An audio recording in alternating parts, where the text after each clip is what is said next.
We have John Sotirkys and Benji Horton joining us. And John, let me start since I started off with you. What is your title? You're working with Hope Mission. Am I correct on that? I work with Hope Recovery Homes, but we also do a lot of work with the Veterans Coalition of the Crystal Coast. Okay. And Benji, you're with the Veterans Coalition. Am I correct? I am the Director of Outreach with Veteran Services of the Carolinas and also the Unsheltered Access Coordinator for Region 13 with Trillium. Wait, what was that last?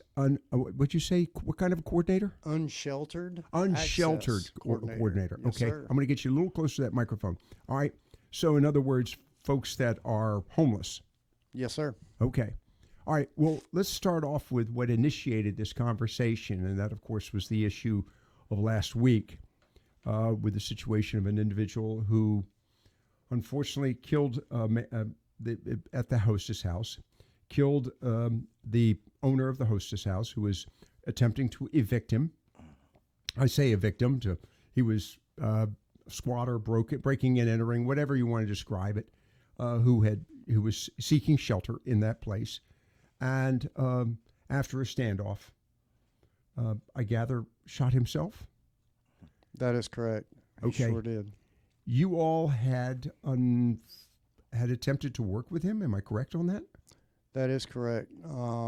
Is he a veteran? He is a veteran. He was a Navy veteran.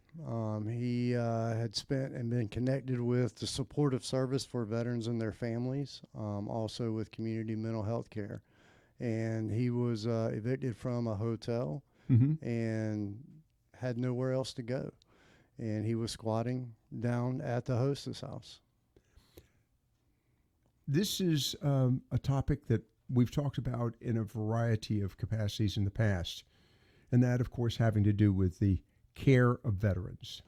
And I guess my first question is, are we seeing, if you will, I hate to use the word epidemic, but a growing problem for veterans insofar as the condition of their mental health? I'm going to say from our standpoint of working with the unsheltered, yes, we have been seeing an uptick of especially post-traumatic stress with co-occurring major depression, anxiety, and substance use disorder. Benji, what is the background on that? I mean, as we talking, you were kidding a squiddy. I'm sorry. Were you in the service? Yes, sir. I was in Navy as well. Oh, squid! I love that. All right, we can flap our flippers together. I appreciate that. So, what's changed? I of course was, gosh, now many years ago. In the midst of the Southeast Asian War Games, as a friend of mine likes to call them. But I don't remember, well, there was a certain washout, if you will, of military personnel that, because of the drug scene and as a result of predominantly Vietnam and Southeast Asia. But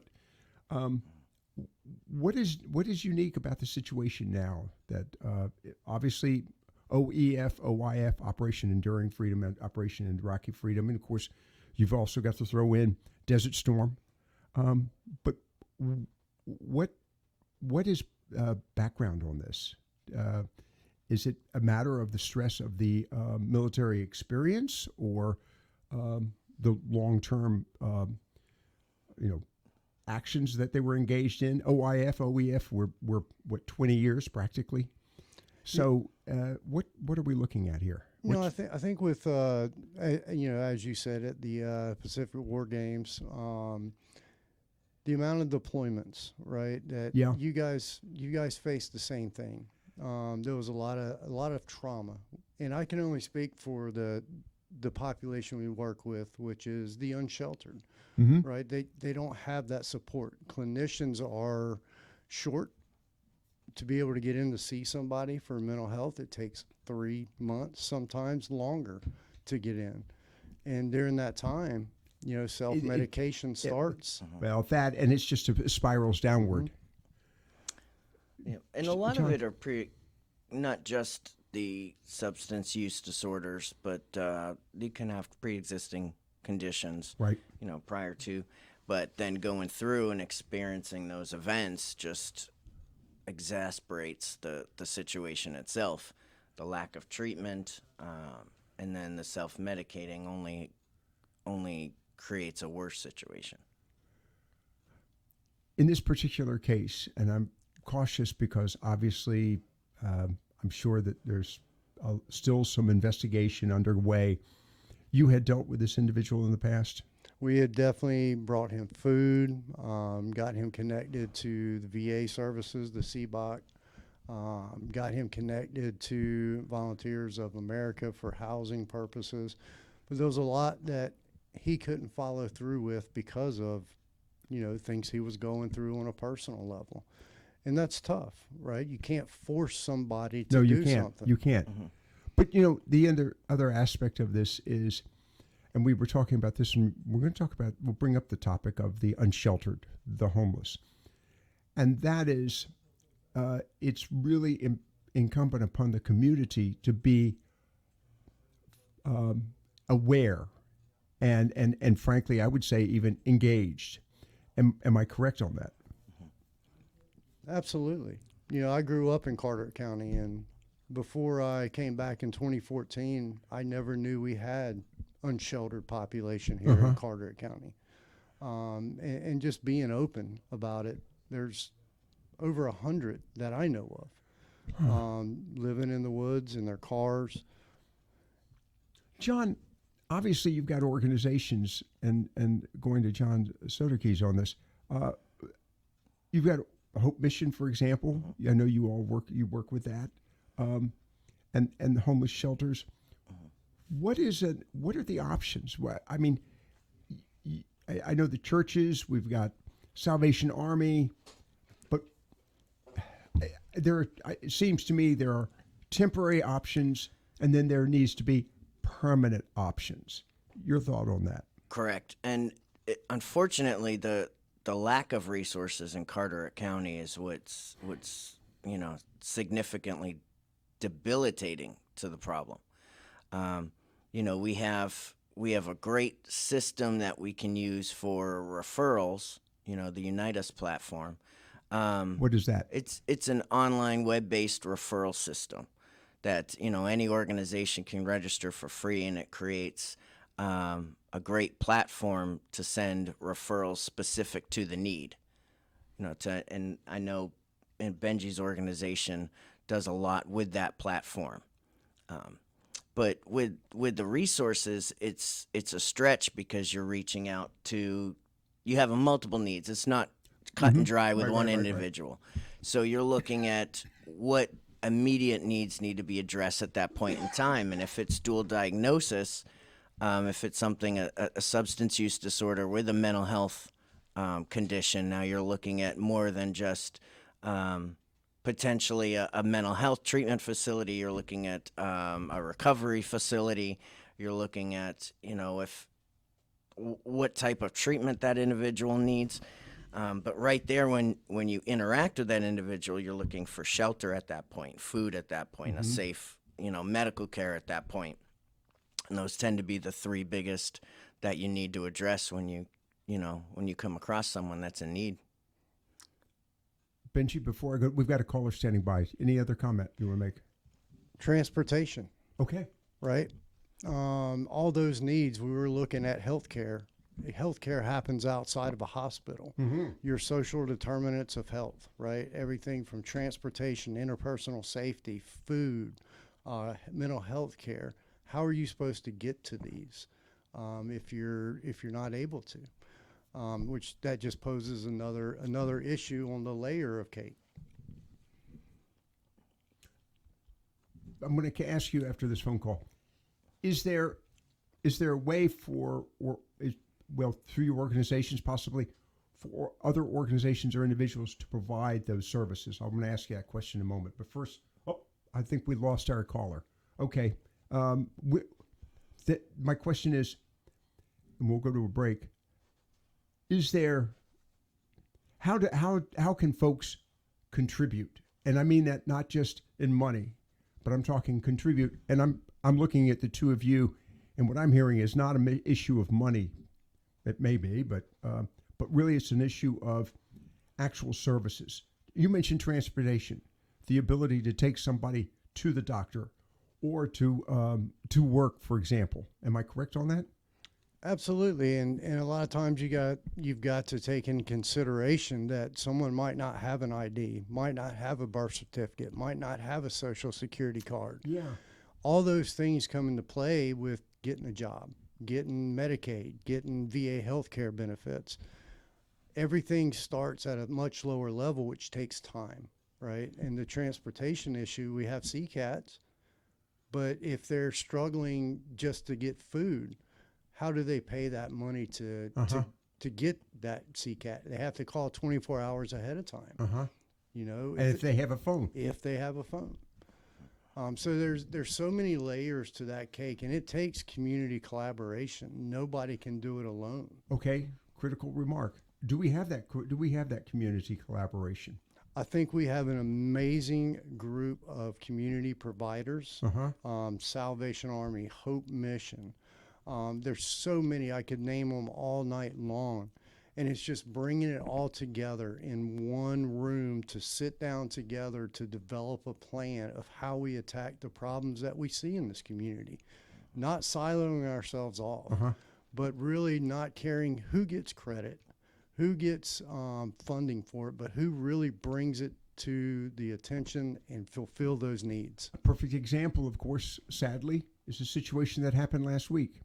Took the life of the individual who was suffering from, obviously, I'm going to use the word distress, okay?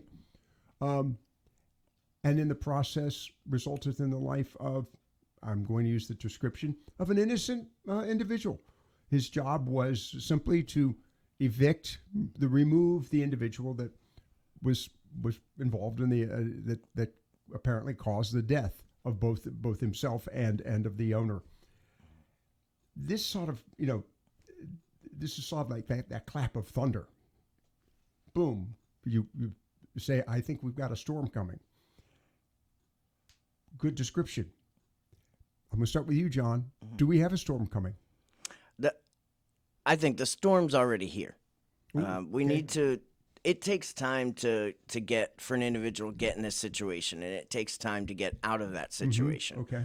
And it takes multiple organizations and individuals to, like Benji was saying, collaborate and help that individual get to that place again. All right. I'm going to go back to the organizations. I'm going to start with you again, John. You're here today in what capacity? I know you through Hope Mission, so I work with Hope Recovery Homes. Hope Recovery Homes. Yeah, which provides recovery, residential faith-based recovery, 6 months. But we also work with the Veterans Coalition of the Carolinas. But what that really focuses on is suicide awareness and intervention, right, for Eastern North Carolina.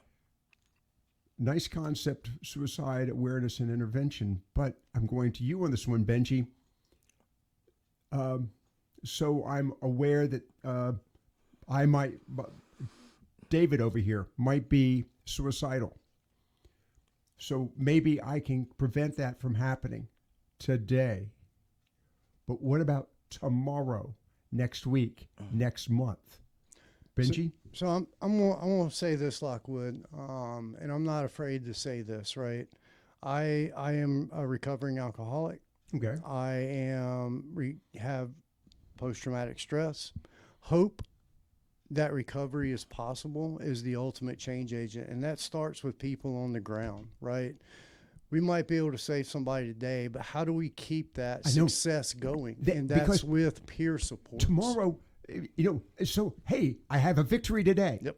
And that's with peer support. But tomorrow's a different day. So that's what we do as an organization. We have veterans that have been through the mental health challenges, that have been through the substance abuse challenges, the thoughts of taking their own life, that spend that time with those veterans and build that relationship to see that recovery and hope is possible. Okay, but once they get to that point, there needs to be the next step, which is a job. housing, community, and please correct me if I'm wrong, but community assimilation. Absolutely. That's the most important part, is being part of a community, being part of a family, because so many people have lost that support because they burnt so many bridges, right? Yep. And that community. They don't have family. Their children have disowned them. Yep.